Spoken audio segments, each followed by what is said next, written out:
Are you excited? क्या बात है। मेरे अंदर भी आज बहुत सारी एक्साइटमेंट है और बोलने के लिए बहुत सारी चीजें हैं, लेकिन यहां पे आके बहुत सारी चीजें खत्म हो जाती हैं, भूल जाता है इंसान। लेकिन जब मैं पीछे खड़ा हुआ था तो चंद लाइनें याद आ रही थी।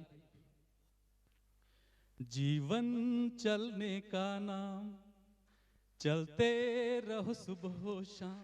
जीवन चलने का नाम, चलते रहो सुबह शाम। के रास्ता कट जाएगा मित्रा, के बादल छट जाएगा मित्रा, के एक से रुकना ना मित्रा, के दुख से डरना ना मित्रा। जीवन चलने का नाम, जीवन चलने का नाम, चलते रहो सुबह शाम। दोस्तों, मेरा नाम आजाद सिंह ठाकुर है और आज से 10 साल पहले फॉरएवर लिविंग का बिजनेस शुरू किया था। बहुत सारे खट्टे मीठे अनुभव रहे। बेसिकली मैं हिमाचल से बिलोंग करता हूं और आज आपके साथ जो मैं अपनी स्टोरी शेयर करने जा रहा हूं, बहुत सारे साथी बीच में रिलेट करेंगे। मेरा अपना बिजनेस चंडीगढ़ सेक्टर 7 में एस्टैब्लिश है। काफी अच्छा बिजनेस मेरा सेटअप है वहां पे। लेकिन जुड़ने का जो रीजन बना था वो कुछ रीजन थे। जब चंडीगढ़ आया तो काफी छोटी उम्र में चंडीगढ़ आ गया था। तो फादर साहब शॉप किया करते थे उन दिनों और बहुत अच्छा सेटअप था। लेकिन धीरे धीरे क्या हुआ कि कुछ क्राइसिस आए और वो जो क्राइसिस आए वो इतने जबरदस्त थे कि आप सुनकर हैरान हो जाएंगे। चंडीगढ़ सेक्टर 7 यहाँ से पास ही है, आप जाके पता कर सकते हैं कि मुझे ये लेके चलो कि उस वक्त मेरी उम्र होगी कोई 14-15 साल की उम्र होगी, तो फड़ी लगानी पड़ी। आज भी वहां पे पोल है जहां पर मैं फड़ी लगाया करता था। तो दोस्तों, काफी सारी स्ट्रगल लाइफ में करनी पड़ी। लेकिन एक चीज थी कि जब भी मैं सोचा करता था ना जिंदगी के बारे में, तो एक चीज आया करती थी कि कुछ ना कुछ एक्स्ट्रा करना है। बचपन से ही मैं बहुत ड्रीमर था। जब मैं वहां पे बैठा करता था, फड़ी लगाया करता था, तो मेरे ना बगल में एक कार आके खड़ी हुआ करती थी। ये मैं बात आपसे कर रहा हूं कोई लगभग 30-32 साल पुरानी। तो वो जो गाड़ी थी ना सफेद रंग की, क्योंकि उन दिनों एम्बेसडर या फिर फिएट चला करती थी, लेकिन उस गाड़ी को जो चलाने वाला था पर्सन वो था फाइनेंसर। वो व्हाइट शर्ट डाल के आता था, व्हाइट पेंट होती थी, व्हाइट शूज होते थे, व्हाइट कार और कंटेसा कार, नई कार।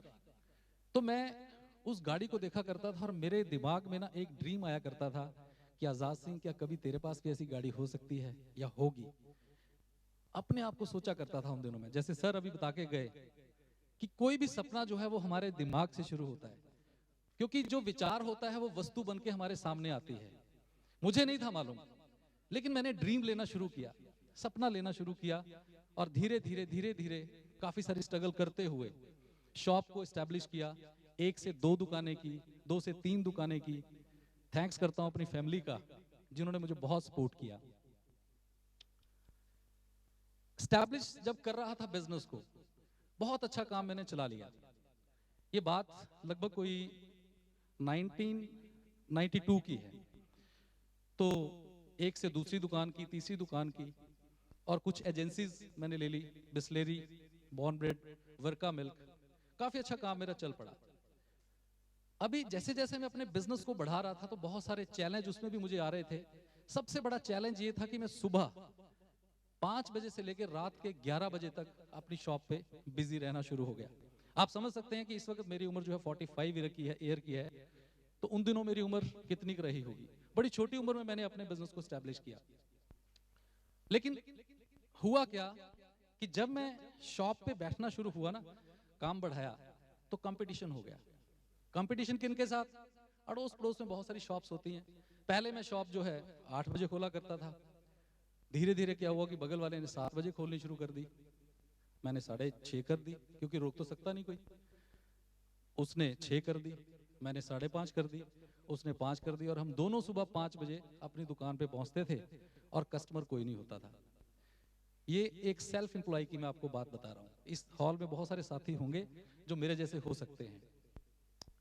अभी शाम का जब टाइम होना, जब घर जाने का वक्त आना, तो दोस्तों मैं अपनी मर्जी से घर नहीं जाया करता था। तब भी हम क्या करते थे, एक दूसरे की तरफ देखा करते थे कि उसने शटर गिरा दिया कि नहीं। वो मुझे देखा करता था, मैं उसको देखा करता था। क्यों? क्योंकि मेरा कस्टमर कहीं उसके पास ना चला जाए। ये चीजें क्यों? क्योंकि इन सब चीजों से ना परेशानी बहुत बढ़ती गई। अपने लिए समय जो है बिल्कुल खत्म होता चला गया। नो डाउट पैसा बना रहा था, लेकिन जिंदगी जो है वो एक मशीन की तरह हो गई। इस हॉल में कुछ साथी बैठे हैं जो सेल्फ एम्प्लॉयड हैं, मेरे जैसे बहुत सारे साथी होंगे, दुकानदार होंगे। दोस्तों मैं एक ही बात करता हूं, अगर किसी से दुश्मनी निभानी है ना तो उसको दुकानदार बना दो मेरे जैसा। सच बोल रहा हूं, अगर जो दुकानदार बैठा हो इस बात को समझ रहा होगा। और ज्यादा दुश्मनी निभानी है तो उसको कन्फेक्शनरी का काम करवा दो। जैसे बीच में भाई साहब हंसे, मुझे लगता है वो पक्का कन्फेक्शनर है। तो जिंदगी एक मशीन की तरह थी, चल रही थी। अच्छा अपने आप को समझ रहे थे कि क्योंकि मेरे इर्द गिर्द जो दुकानें थी उनसे मैं अच्छा कमाने लग गया था। फड़ी से उठ के सर वहां तक पहुंचना अपने आप में एक बहुत बड़ी बात है। ड्रीम था, स्कूटर लिया, स्कूटर को बड़ा चमकाया। फिर धीरे धीरे बिजनेस बढ़ाया तो एक छोटी सी मारुति ली। मारुति से पहले मैंने एक सेकेंड हैंड फिएट ली और उसको बड़े अच्छे से नहलाते थे, धुलाते थे, सब काम किए। अभी आप देखिए कि इस काम को करते हुए मेरी जो ड्रीम थे ना वो ये थे कि मुझे और आगे जाना है, मुझे कुछ और करना है, जो कि वहां पर कुछ लोग ऐसे थे जो नहीं सोचते थे। तो उसी सोच की वजह से, कुछ चैलेंज की वजह से क्या थे, जैसे मेरे पास टाइम नहीं था फैमिली के लिए, शादी में जाते थे तो रात को तब पहुंचना जब लोग बाहर आ जाते थे, हम तब पहुंच रहे होते थे। अभी एक चैलेंज जो सबसे बड़ा था वो ये था कि मेरे पास कोई इनकम की सिक्योरिटी नहीं थी, क्योंकि मेरे बगल में एक दुकान थी, उसको कैंसर हो गया शॉपकीपर को और उसकी डेथ हो गई। और उन दिनों मेरे दिमाग में एक दहशत बन गई थी कि ऐसा किसी के साथ भी हो सकता है, और मैं कुछ ना कुछ ऐसा ढूंढ रहा था कि जो मुझे इस चीज से निकाल सके। और दोस्तों सन 2000 की बात है जब मुझे नेटवर्क मार्केटिंग के बारे में पता लगा। दो चार जगह हाथ पार पैर लगाए लेकिन सक्सेस नहीं मिली और अपने बिजनेस में लग गए। लेकिन एक चीज पता लग गई कि नेटवर्क मार्केटिंग एक ऐसा कंसेप्ट है जो मेरी जिंदगी को या किसी की भी जिंदगी को बदल सकता है। 40 साल के काम को आप 4 साल में कर सकते हैं, ये मुझे पता लग गया। लेकिन कंपनी अच्छी नहीं मिली तो अपने एक बिजनेस में लगे रहे। और सन 2005 की बात है, मैं शुक्र करता हूं परमात्मा का, क्योंकि ये सोच थी। जब फड़ी लगाया करते थे तो उन दिनों सोच थी कि मेरे पास एक अच्छी कार होनी चाहिए, अच्छी गाड़ी होनी चाहिए, अच्छा बिजनेस होना चाहिए। और उसी सोच की वजह से मेरी जिंदगी में फॉरएवर लिविंग की एंट्री हुई कैसे? मैं थैंक्स करता हूं मिस्टर सुमित सूद का, जो मेरी ग्रेट अपलाइन है। मैं चाहूंगा कि एक बार जोरदार तालियां उनके लिए होनी चाहिए, क्योंकि अगर वो मुझे उस दिन ना मिलते तो शायद फॉरएवर लिविंग मुझे ना मिलती। हम दोनों किसी के घर में बैठे थे, किसी के साथ कुछ डिस्कशन चल रही थी, तो सुमित जी को ना कुछ डॉक्यूमेंट्स की जरूरत पड़ गई। तो मैंने कहा यार आप बैठिए, डिस्कस करिए, मैं गाड़ी में से निकाल के ले आता हूँ। तो मैं इनकी गाड़ी में गया और डॉक्यूमेंट निकाला। जब डॉक्यूमेंट्स निकाले तो उसमें से एक मैगजीन निकली, और वो मैगजीन बड़ी अच्छी मुझे लगी। उसको मैंने देखा, अंदर से कुछ फोटोग्राफ्स थी और बड़ी अच्छी लगी मुझे, और उसके बाहर लिखा हुआ था फॉरएवर। मैंने कहा ये क्या है, किस तरह की मैगजीन है? चलो वापसी पे जब हम इकट्ठे वापस जा रहे थे तो मैंने सुमित जी को कहा, मैंने कहा यार ये मैगजीन बहुत बढ़िया आपने रखी हुई है यहाँ पे। मैंने कहा ये ना मुझे कुछ एहसास दे रही है कि ये कुछ नेटवर्क मार्केटिंग से संबंधित है, क्योंकि फोटोग्राफ्स काफी हैं इसमें, ये वो। तो कहने लगे यार एक फॉरएवर के नाम से ना कंपनी है, एलोवेरा बनाती है। मुझे जिंदगी में नहीं था पता एलोवेरा क्या होता है, सच बताऊं। तो मैंने कहा ये क्या है, क्या चीज होता क्या है? कहते जी मतलब है 34 में इसका ऑफिस है और ज्वाइनिंग फ्री है। मैंने कहा ज्वाइनिंग फ्री है? तो मैंने कहा तुमने मुझे ये क्यों नहीं बताई? कहते बता देते हैं चलो। तो एक होटल था, वहां पे हम बैठे, एक लिफाफा लिया जिसमें समोसे डालते हैं होटल वाले, खाकी रंग का था, मुझे आज भी याद है। सुमित जी यहाँ पे बैठे होंगे। तो उस पे इन्होंने मुझे प्लान दिया और मैंने कहा यार फ्री ज्वाइनिंग हो रही है, चलो फॉर्म भरो। फॉर्म भरा और मैं नेक्स्ट डे अपना स्कूटर उठा के FLP ऑफिस 34 पहुंच गया। और सुमित जी उसके बाद अपने काम में उलझ गए, क्योंकि ये फिल्म नगरी से हैं, तो अपने बिजनेस में उलझ गए। मैं स्कूटर लेके ऑफिस, जब ऑफिस गया तो दोस्तों वहां पर चल रही थी प्लांट टू प्रोडक्ट CD, और मैं बैठ गया और उसको देखता रहा। और ये देख रहा था कि इतनी बढ़िया ढंग से कंपनी इस चीज को तैयार कर रही है, इतने अच्छे तरीके से इसको बना रही है और इतनी बड़ी एस्टैब्लिश है ये कंपनी। और फिर इसका मार्केटिंग प्लान देखा और दोस्तों मैं पागल हो गया, सच बता रहा हूं। उस दिन मुझे नींद नहीं आई, रात को नींद नहीं आई। और ज्वाइनिंग तो हो रखी थी, तो मैं कुछ अपना लगभग मुझे याद है कि मैं 2 सीसी का प्रोडक्ट पहले ही दिन में लेके आया था। 2 सीसी से मैंने अपने बिजनेस को शुरू किया और मैंने कहा यार ये तो काम इतना बढ़िया है कि लोगों को बताना ही है ना, लोगों को बताऊंगा और लोग फटाफट इसको लेंगे। प्रोडक्ट इतने अच्छे हैं, जिसे ढंग से बताया जा रहा है, इसके रिजल्ट मिलते हैं, तो मैंने कहा ये तो तहलका मच जाएगा। और मैंने कहा अभी तक लोगों को पता ही नहीं है, क्योंकि उन दिनों 34 में भीड़ ही नहीं होती थी। मुश्किल से 3-4 लोग हम बैठे थे जो मीटिंग देख रहे थे। तो मैं ना रात को लगभग कोई 1-2 बजे नींद नहीं आ रही। किस वजह से? मैंने कहा सुबह जल्दी जल्दी सब लोगों को बताऊंगा, मार्केट में किसी को पहले ना पता लग जाए। सच होती है ना एक्साइटमेंट कि यार इतना बढ़िया काम, फ्री ज्वाइनिंग है और प्रोडक्ट इतना बढ़िया कि अंदर से ऐसे सफाई करेगा तो सब जुड़ जाएंगे, सब अमीर हो गए। और सुबह जी मैंने अपनी लिस्ट बनाई और अपने एक, जिसको हम कहते हैं ना बड़ा, जिससे प्रेम होता है उसी के पास जाते हैं सबसे पहले। तो मेरे एक मित्र हैं मिस्टर कृष्ण अरोड़ा, और वो हिंदी के टीचर हैं आजकल। तो सबसे पहले मेरे घर उनका पास में ही था, तो मैंने फटाफट से अपना जो भी कैटलॉग वगैरह थी उनके घर पहुंच गया। और पहुंचा तो मैंने कहा कृष्ण भाई ऐसे बैठ, फटाफट अपनी जिंदगी बदल जाएगी, मैं देख के आया हूँ। वो मेरे को ऐसे देख रहा है जैसे मैं पता नहीं कौन से ग्रह से आया हूँ। मेरी एक्साइटमेंट, इतनी एक्साइटमेंट, मैंने कहा यार जिंदगी बदल। कहता तो हुआ क्या? मैं कहा तू बैठ तो सही, फॉर्म भरना है, कुछ नहीं, फ्री ऑफ कॉस्ट ज्वाइनिंग है, कुछ नहीं, फ्री ज्वाइनिंग, सब कुछ ट्रेनिंग फ्री। कहता यार तू बैठता जा, कोई चाह चू पी ला, कोई तू परोंठे परोंठे खा ला, तू तेन होया की है। कहता यार मैंने, पता क्या चीज है? कहते ऐसी स्कीमें बहुत सारी आती हैं और चली जाती हैं, और तू क्यों इतना एक्साइटेड हो रहा है? कहता कुछ नहीं होने वाला, ऐसी मैंने बहुत सारी देखी है। और मैंने कहा थैंक यू। वो कहता मैं फॉर्म नहीं भर रहा हूं। मैंने कहा थैंक यू सर, सब लोग अमीर नहीं होंगे, सब लोग अमीर नहीं होंगे। उस वक्त मुझे पता लगा कि यहां पे कुछ चंद लोग अमीर होंगे जो तेरे जैसे पागल होंगे, जो तेरे जैसे ड्रीमर होंगे। उस वक्त मुझे यह क्लियर हो गया और धीरे धीरे इस बिजनेस को करना शुरू किया। पहले महीने मैंने लगभग कुछ 7 सीसी का बिजनेस किया फर्स्ट मंथ। सेकेंड मंथ थोड़ा सा बिजनेस लगभग 16-17 सीसी का किया, सुपरवाइजर क्वालिफाई हुआ। और 3-4 महीने में मैं असिस्टेंट मैनेजर क्वालिफाई हुआ। और 1 साल के बाद, एग्जैक्टली 1 साल के बाद अगस्त में मेरी पिनिंग हुई थी यहाँ पे मैनेजर की। 1 साल के बाद मैं मैनेजर बन गया था। और दोस्तों ये जो मैनेजरशिप का सफर होता है ना, ये जो सफर होता है, ये सफर ये तय करता है कि आपकी टीम किस तरह की होगी। क्योंकि इसमें जो आप स्ट्रगल करते हो, उस स्ट्रगल को आप अपनी टीम के साथ जब अनुभव करते हो, आपको पता होता है कि मैंने क्या कुछ किया था, मुझे क्या क्या चैलेंज आए थे जो मेरी टीम को फेस करने पड़ेंगे, तो आप उनको पहले ही प्रिपेयर कर देते हो। तो बहुत अच्छा सफर रहा मैनेजरशिप तक का। लेकिन हुआ क्या कि बहुत सारे लोग हमारे ड्रीम्स को चुराने आते हैं। और दोस्तों वो कोई बाहर से नहीं आते। भूत प्रेत देखे किसी ने?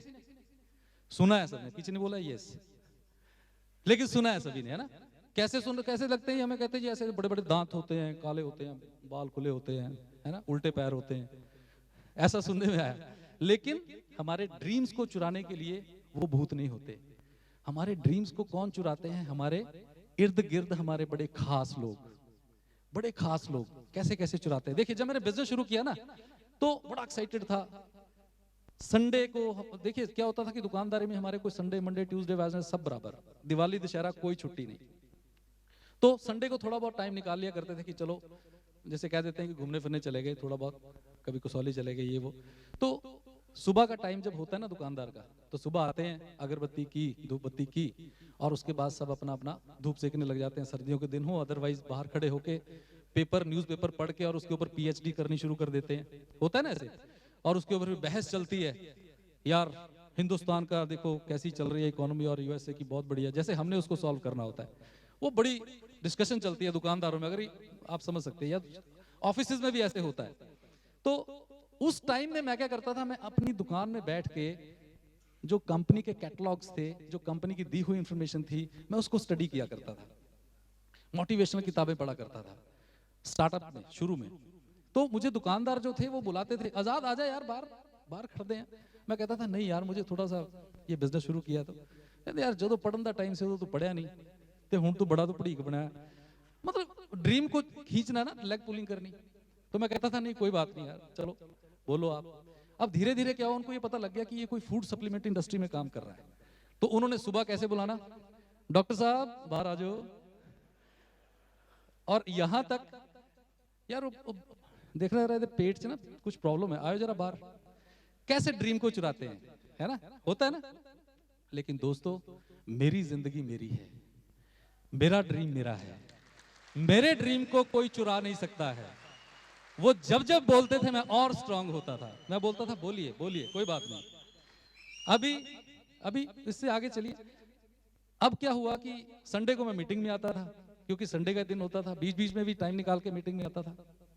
तो उन्होंने पता क्या बोलना, यार तुसी मीटिंग मीटिंग मीटिंग हर संडे को यार घूम फिर भी लिया करो। मैं बोलता था यार कोई बात नहीं, एक आध 1.5 साल का टाइम दे दो, 2 साल का टाइम दे दो, क्योंकि मैंने जो देखा था वो उन्होंने नहीं देखा था, है ना। तो क्या हुआ कि उन्होंने मुझे खींचना शुरू कर दिया कि जी आप संडे को भी जाते हो मीटिंग, ये वो ब्ला ब्ला। तो उसके बाद जब मैनेजर बना, न्यू ब्रांड कार मैनेजर बनने के बाद मैंने परचेज की अपनी, जो मेरे लाइफ का ड्रीम था। मैं और विकास हम पटियाला जाया करते, जैसे सर अभी बता के गए कि वो गाड़ी को आप फिर जब बाहर जाते हो तो वही गाड़ियां दिखती हैं। तो उन दिनों इंडिगो डाइकर के नाम से नई गाड़ी लॉन्च हुई थी और 8-8.5 लाख रुपए की उसकी कीमत थी। तो मैं और विकास जब पटियाला मीटिंग में जाया करते थे तो मेरे आगे वो कई बार ना गाड़ी निकलती थी, तो मैं उसको ना क्रॉस नहीं करता था। सर ने सच बोला, ये मैं उसको क्रॉस नहीं करता था, उसके आगे पीछे, कभी आगे क्रॉस करके उसको फिर मिरर से देखना, फिर पीछे आके पीछे से देख। जैसे हम कभी होता है जब शादी करने जाते हैं तो लड़की को देखते तो कैसे देखते हैं, कितनी एक्साइटमेंट होती है उस वक्त, होती है कि नहीं, कि हर एंगल से उसको। तो वो वही फायर। तो वो गाड़ी मेरे पास आ गई, बिल्कुल जो सोचा वो मिला। और वही गाड़ी लेके मंडे वाले दिन अपने दुकानदारों के पास पहुंचा, गाड़ी खड़ी की 11 बजे, आओ सर चलें कसौली में चलते हैं आज। ओके तेरा दिमाग खराब है, 11 बजे वो भी मंडे वाले दिन। मैंने कहा चलो कोई नहीं, बिजी होंगे आज आप। वेडनेसडे को मैंने कहा चलो यार आज ऐसे करते हैं 3 बजे शो चलते हैं। वो कहीं तेरा दिमाग खराब है। शुक्रवार मैंने कहा चलो यार लेक पे चलते हैं, मौसम बहुत बढ़िया है। कहीं तेरा दिमाग खराब है। मैं कहा यार ਤੁਹਾਡਾ दिमाग खराब है, तुसी सारा दिन दुकान दुकान दुकान दुकान ते फंसे रहंदे हो।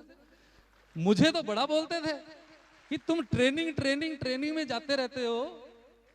मैंने कहा मैंने तो अपनी लाइफ चेंज कर ली ट्रेनिंग में जा जाके, लेकिन तू बता कि तूने कौन सी गाड़ी चेंज की, तू बता कौन सी गाड़ी चेंज की तूने।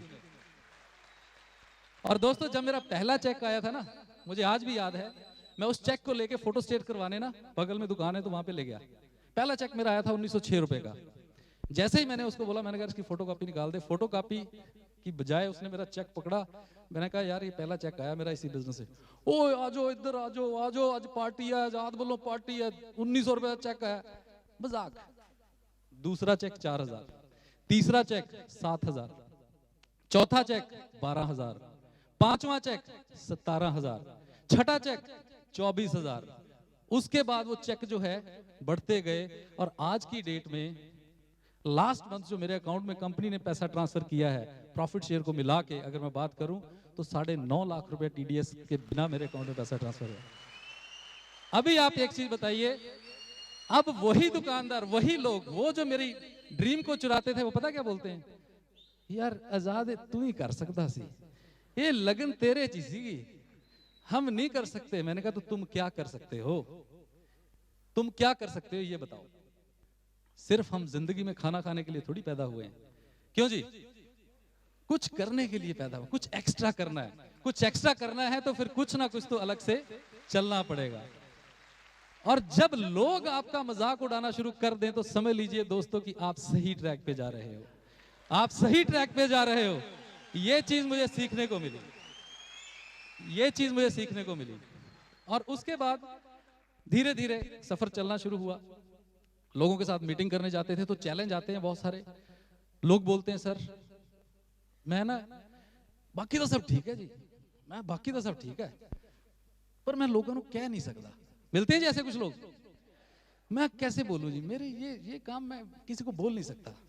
मेरी ना एक आदत है कि हर चीज को पहले मैं ना अपने साथ काउंसलिंग करता हूं। कोई भी चैलेंज आ जाए, चैलेंज लाइफ में बहुत सारे आते हैं। अभी रिसेंटली परसों 3-4 दिन पहले की बात है, मुझे एक भाई साहब मिले, कहते जी चैलेंज बहुत आते हैं। मैंने कहा जी चैलेंज? मैंने कहा क्या करते हो? कहते जी मैं टीचर हूँ। शायद इस हॉल में बैठे होंगे भाई साहब, माइंड मत करिएगा। कहते जी मैं टीचर हूँ। मैंने कहा जी एक चीज बताइए, उस लाइन में चैलेंज आते हैं जितने यहाँ पे आते हैं? कहते जी वहां पर तो इतने चैलेंज नहीं है। तो मैंने कहा जी जहां पे ज्यादा चैलेंज आते हैं ना, वहां रोकड़ा सबसे ज्यादा बनता है, ये याद रखिएगा। तो मैंने कहा चैलेंज ज्यादा चाहिए या कम चाहिए? वहां पर कम मिलते हैं तो आप 40 साल लगे रहो, आए हैं चले जाएंगे वैसे ही, है ना? तो वो चैलेंज मेरे साथ भी आए। अब उसके साथ जब मेरे पास चैलेंज आता है तो मैं अपने आप से काउंसलिंग करता हूँ, अकेला बैठ जाता हूँ। कोई भी सर की एक चीज मुझे बहुत पसंद आई थी, जो मैं रिलेट करता हूं, क्योंकि वही चीज मैं किया करता था कि अपने आप अकेले बैठो, काउंसलिंग करो कि इसका क्या आंसर हो सकता है। और मुझे ऐसे लोग मिलते थे ना कि जी मैं किसी से कह नहीं सकता, तो फिर मैं अकेला बैठता था कि यार इसका क्या सोल्यूशन होना चाहिए, क्यों क्यों ये लोग बोलते हैं, उसका क्या जवाब होना चाहिए। फिर मैं अपने आप से बात करता था कि आजाद ये बता, तू लोगों को क्यों कहता है, तू लोगों को कैसे कह सकता है? अगर उसने ये बात बोली है कि मैं लोगों को बोल नहीं सकता, तो तू तो बोलता है ना, तो तू क्यों बोलता है? अपने आप से क्वेश्चन किया, आंसर मिला कि आजाद सिंह ठाकुर तू इसलिए बोलता है क्योंकि तेरे अंदर सक्सेस की भूख है, तेरे अंदर कामयाब होने की भूख है, तू चाहता है कि तू जिंदगी में कुछ करे, तू इसलिए जा जाके लोगों को बोलता है कि तू आ फॉरएवर लिविंग कर। और उन लोगों में भूख नहीं है, जिनमें नहीं है तो नो प्रॉब्लम, तुझे तेरे जैसे चंद पागल लोग चाहिए और तू ढूंढ लेगा। और मैंने ढूंढ लिए। इस हॉल में बैठे हैं कुछ मेरे साथी पागल लोग, बाकी नहीं है? अरे बाकी भी तो हम सब इकट्ठे ही है है कि नहीं? फिर उसके बाद बहुत सारे लोग बोलते हैं जी प्रोडक्ट बड़े महंगे हैं, जी मिलते हैं जैसे भी। अपने आप से काउंसलिंग की, आजाद सिंह तू कहां कोई टाटा बिरला के यहाँ पे पैदा हुआ, तू क्यों यूज करता है? प्रोडक्ट महंगे है तो? क्वेश्चन का आंसर ना। तो ढूंढा क्या? मैंने कहा यार अगर सग्गू जी लाखों रुपया ले रहे हैं यहाँ पे, उन दिनों की बात है ये, मैंने कहा अगर उन दिनों मैंने देखा था सग्गू जी का चेक था 84 लाख का, और सग्गू जी उन दिनों ना अपनी जो दाढ़ी है ये खुली रखते थे, तो सच बात है आजकल तो दाढ़ी बांध के रखते हैं सर। तो मैंने कहा यार अगर सग्गू जी ले सकते हैं, इतने सिंपल से दिखने में लगते हैं, तो तू क्यों नहीं ले सकता? सबसे बड़ी बात, मैंने कहा प्रोडक्ट महंगे हैं, तू टाटा बिरला के यहाँ से तो आया नहीं है, तू भी तो यूज कर रहा है, लेकिन मुझे एक चीज का पता लग गया कि सग्गू जी को प्रोडक्ट फ्री मिलते हैं और पैसे भी मिलते हैं। तो प्रोडक्ट महंगे कहां से हुए? अपने आप से बात की। और जो लोग ये बोल रहे हैं उनको इसी का जवाब देना है कि इसके साथ एक बिजनेस अपॉर्चुनिटी भी है जो तुझे लाखों रुपया दे सकती है। और दोस्तों आप नोट करिए, मैंने पिछले 10 सालों में ज्यादा से ज्यादा 10 से 15 लाख रुपए के प्रोडक्ट घर में यूज कर लिए होंगे, ज्यादा से ज्यादा। अगर 10,000 का महीने का खर्चा लगा के चले, क्योंकि हर प्रोडक्ट यूज करता हूं मैं, खुला यूज करता हूं, तो 10 से 15,000 की एवरेज लगाओ तो 15 लाख रुपए के प्रोडक्ट मैंने यूज कर लिए होंगे। लेकिन फ्री में, सबसे बड़ी बात, पैसा कंपनी ने उल्टा दिया, करोड़ों रुपया, फॉरेन टूर दिए, कार प्लान दिए 3 बार, अभी सिंगापुर का टूर कटवाया कंपनी ने इतना बढ़िया, एक तरफ से बैग खुलता नहीं है कि दूसरे महीने फिर से बैग बांध लो। अभी पिछले महीने हम आए हैं वापस, और इस महीने कंपनी कहती है कि फटाफट अपना बैग बांध के रखो, 15 तारीख को फिर से डोमेस्टिक टूर पे जाना है। तो ये सारी चीजें, प्रोडक्ट महंगा कहां से हुआ यार? प्रोडक्ट महंगा तो तब हो ना कि जब मेरे को पैसा नहीं आ रहा है, ये तो फ्री है। तो आंसर मिल गया, और जब आंसर मिल गया तो मैं स्ट्रांग हो गया, मुझे किसी की परवाह नहीं। कोई बोलता है प्रोडक्ट महंगा है, कोई बोलता है सर, मैं बोलता हूं सर ये जिंदगी बदलने वाला सौदा है, अगर तू चाहता है तो आजा, है ना? और कुछ लोग क्या बोलते हैं, और बहुत सारे एक्सक्यूजेस होते हैं। कुछ लोग कहते हैं जी मैं किसी को ना कह नहीं सकता, मैं कैसे कहूं, और तू क्या कह सकता है ना, ऐसे ऐसे बहुत सारे एक्सक्यूजेस आते हैं ना। तो अपने आप से फिर काउंसलिंग करता था कि तू क्या ये सुनने के लिए तैयार है कि तेरा बच्चा कल को ये बोले कि बगल वाले अंकल जो है ये मर्सिडीज कार लेके आए हैं फॉरएवर लिविंग से, और तुम क्या करते हो पापा? तू ये सुनने के लिए तैयार है? तो इससे बेहतर है कि तू किसी के घर जाके प्लान शो कर। तो ऐसे बहुत सारे चैलेंज आए और उसका खुद ही सोल्यूशन करता गया। और दोस्तों धीरे धीरे धीरे धीरे 1 से 2, 2 से 3, 3 से 4, धीरे धीरे बहुत बड़ा जखीरा जो है वो टीम का बन गया। लेकिन दोस्तों टीम को लाना अलग बात है और उनको रिटेन करना अलग बात है। अदरवाइज होता क्या है कि आप एक तरफ बस में सवारियां चढ़ाते जा रहे हो और अगली खिड़की से लोग बाहर आते जा रहे हैं।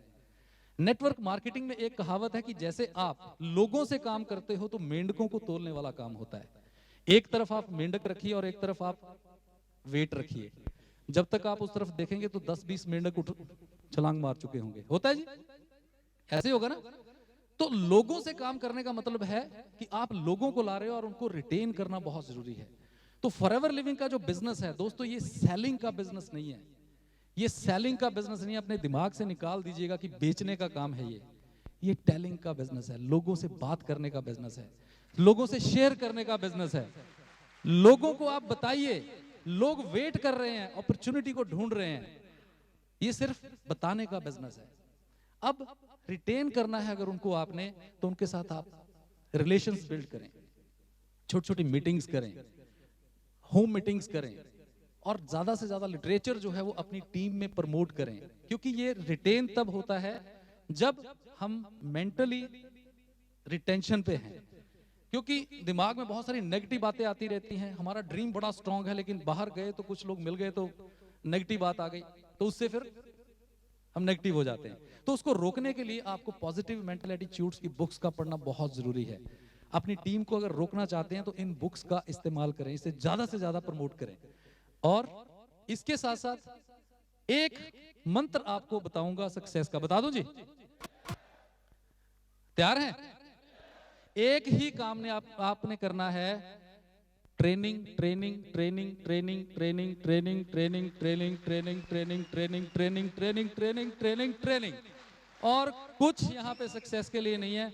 जितनी ज्यादा ट्रेनिंग्स आप अपनी टीम में दे सकते हैं, ले सकते हैं, यही यहाँ पे सक्सेस का मंत्र है। और यहाँ पे कामयाबी का कोई राज नहीं है।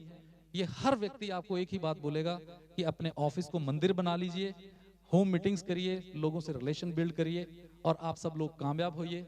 आप सबका बहुत बहुत धन्यवाद। Thank you.